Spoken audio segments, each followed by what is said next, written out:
Well, guys, it is day 31 on the Camino Francés. We are almost at the finish line. 2 more days to get to Santiago de Compostela. And by the way, if you guys don't already know, this is supplemental material to the vlog series that I shot in 2017, almost 3 years ago. The vlog series that started it all. Today, we have a short 25-kilometer day. We could have gone all the way to Santiago, but why rush it, you know? Especially since yesterday we did 40 kilometers to get to Melide, where we are right now. We're in the last province of the entire trip in Coruña. But before we go into today's stage, let's go over the Camino de Santiago as a whole. One more time. Tomorrow, I promise, will be the last one. The Camino de Santiago, the Camino Francés, stretches about 800 kilometers from Saint-Jean-Pied-de-Port in France all the way to Santiago de Compostela. And if you go an extra 100 kilometers, you make it to the end of the world, or you can also go to Muxia. I highly recommend you do both, as I did.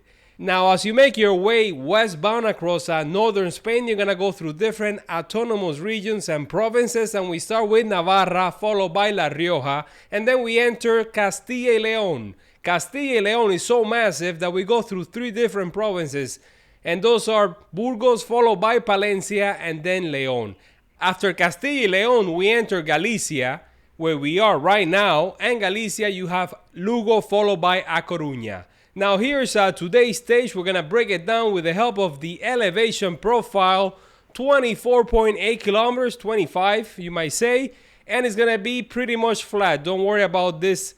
What you see here, where you're going to gain and lose about 100 meters or so. So these are a few hills that you have along the way. Plenty of places to stop and resupply, have breakfast, snacks, lunch. So you don't even have to bring anything with you, maybe other than a small water bottle.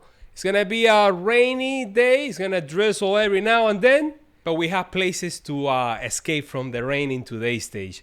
Today, we also have the Camino del Norte joining the Camino Francés. And it was deja vu for me since I did the Norte in 2019.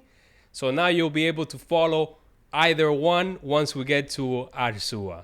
The day started nice and early. We all woke up at 7 in the morning. Actually, I think we overslept. We had our own room, so we didn't have to worry about the pilgrims that wake up at 6 in the morning or the ones that turn on the lights before everybody's awake. So we had breakfast at the bar downstairs, the one where I had dinner last night. And from there, we went to the main plaza right in front of the church. It was already 8 o'clock in the morning. We were away from the actual path.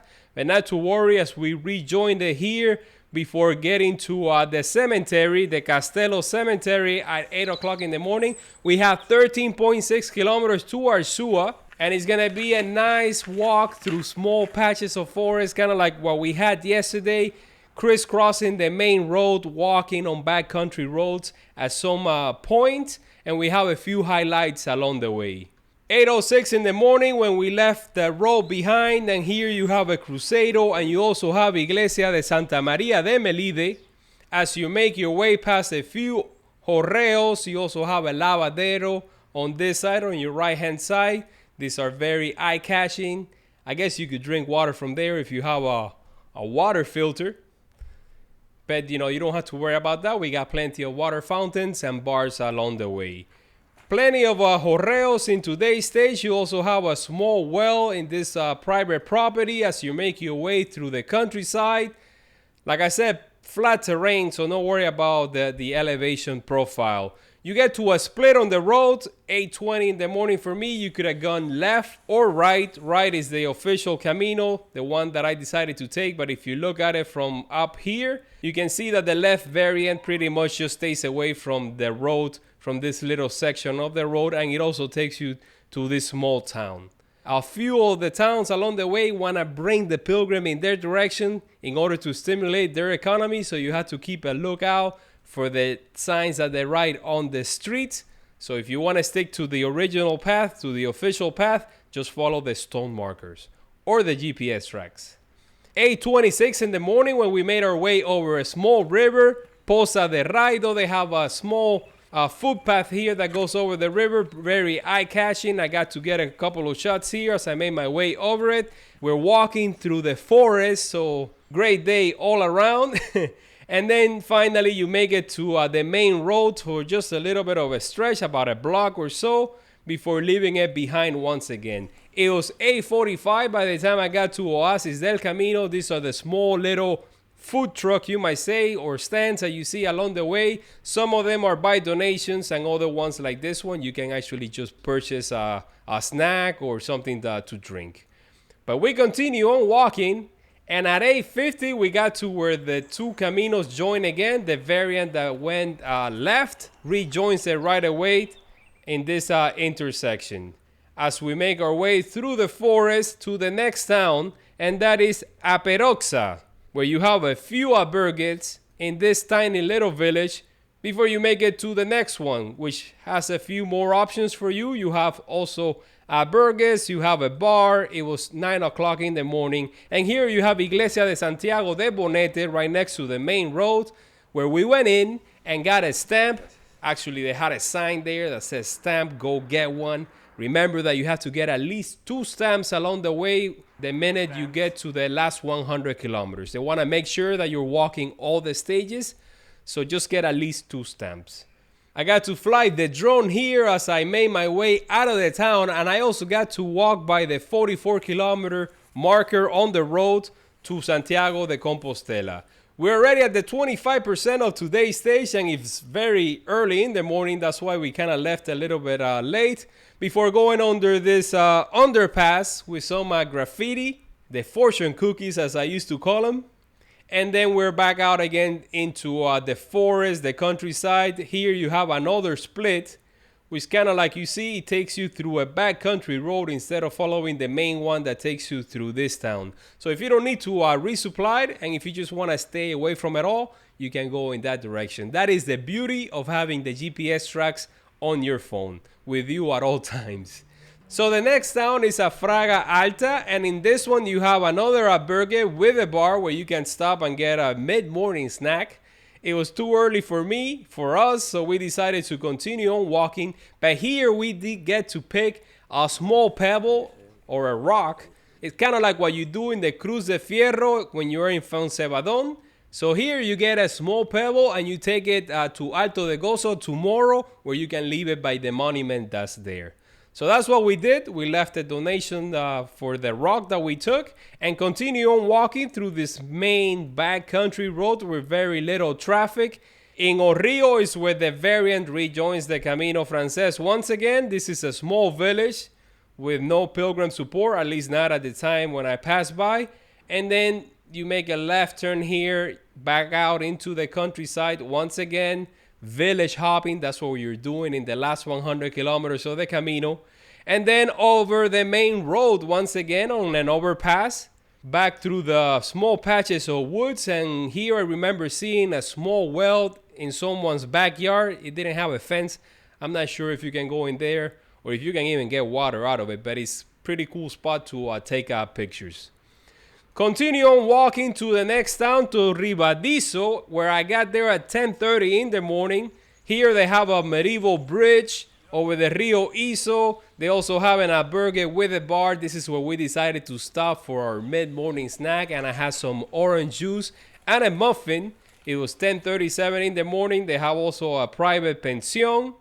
As we continue on walking, making our way to the next one, the next village, with a private albergue. You're flanking the main road. You get to walk by a gas station where you can grab a quick bite to eat. We're already at the halfway point of the day, and up ahead is the town of Arzúa. Now this is where we were supposed to stay if we would have stayed yesterday in Palacio del Rey, but since we decided to do a stage and a half, then we got to this town very early in the morning, even before noon. This is the town where the Camino del Norte rejoins the Camino Frances, right here in this corner. And I just remember in 2019 when I got to this main street, it felt like deja vu all over again. I could just see myself walking by the 2 years before when I did the Camino Frances. In this town, you got plenty of accommodations you don't have to worry about. We're going to get to walk past the municipal albergue, and I'm going to get to show you some of the drone footage that I shot in the Camino del Norte vlog series, because when I did this, the Frances, since it was drizzling every now and then, I put the drone all the way back at the bottom of my backpack, and I did not get to fly it until I got to today's albergue in Salceda. So yes, remember taking a picture here with Noel. The road that takes you to the municipal albergue or the Camino de Santiago was under renovation, so we continue walking past the main road here. This is where the municipal albergue is, where I stayed in 2019. And here's where you have the main square with the Iglesia de Santiago de Arzúa. You have a pharmacy, you have a few pilgrim statue, you have an ATM. This is the center of the town. This is where everything is happening. This is where I spent an entire afternoon in 2019. But we continue on walking because, you know, we have some ground to gain. We still have 10 kilometers to go, 10.7 to be exact, to Salceda. So we made our way past the water fountain, and at noon, past this monument, we were back out into the countryside, in the forest, making our way, trying to gain some ground before the heavens open up. And in the next town, in Pregontoño, 1220, we got to go under the road, under the underpass, 1222. I tried my luck again at the rock stacking, but I failed miserably this time. I was getting better and better, but I will get to miss every now and then. So we're out in the countryside, gaining some ground. I think there's a few hills here along the way. We're already at the 75% of today's stage. Here they had a massive construction site. I guess they're doing like a highway here. So you get to go over it and you leave it behind when you make it to Calzada. In Calzada is where it started raining. Luckily for us, there was a bar that was open. It was 1:14 in the afternoon. We went in and we got a massive empanada and a Santi, or a beer with lemon juice. We spent about 20 minutes here, and the minute that it stopped raining, we decided to continue on walking, even though we were stuffed with that empanada that we had and a little bit buzzed. But the last 100 kilometers, man, you're going from bar to bar. Not as much as I did on the Norte, but on the Norte I was walking with a younger crowd. The next town, Outeiro, you have an albergue, you have a beautiful bridge, and you also have a rest area as you make your way past the town, back into the countryside, through the forest, through the backcountry roads. Plenty of orreos in today's stage, if you like to take pictures of them. The next town is Salceda. Actually, to be honest, we detoured from it before we even got to the main town, because we found a private accommodation. I think Ramon found it on his phone, and that was Albergue Pensión Turístico Salceda. This is like one of those eco-tourism spots with private rooms, but they also had this wing on this side over here with bunk beds for pilgrims. The great thing about it is that it was all within the compound. We had a bar, we had a restaurant, there was like a pool. We also had this area over here just where I sat down in a hammock and, you know, just spent the afternoon here resting. I had a bottom bunk bed. I built my fort. I was using my clothes to create like a screen just to get a little bit more privacy. If you get a bottom bunk bed in the corner, you could do this trick and you feel like you're in your own little tent. We did laundry. They had a washer and dryer machine in here. We just gave the clothes to the owner and they took care of it for us. And I got to fly the drone in this corner over here. This was the only time that I flew the drone today. Yesterday I didn't even get to fly it, but I will get to fly it on the next video. So guys, thank you so much for following the trip so far. Tomorrow is the last day. Tomorrow we get to Santiago. Now, go ahead and ask away what would be my next adventure. And as I've said before, I'm getting ready for the Appalachian Trail. We'll see how this pandemic pans out, but I got a few trips along the way. Don't forget to subscribe, hit the like button, and share the video with your friends if you guys are enjoying the trip. And if you want to support all my future pilgrimage and expedition, you can also join the channel membership program. I guess I'll see you guys on the last video.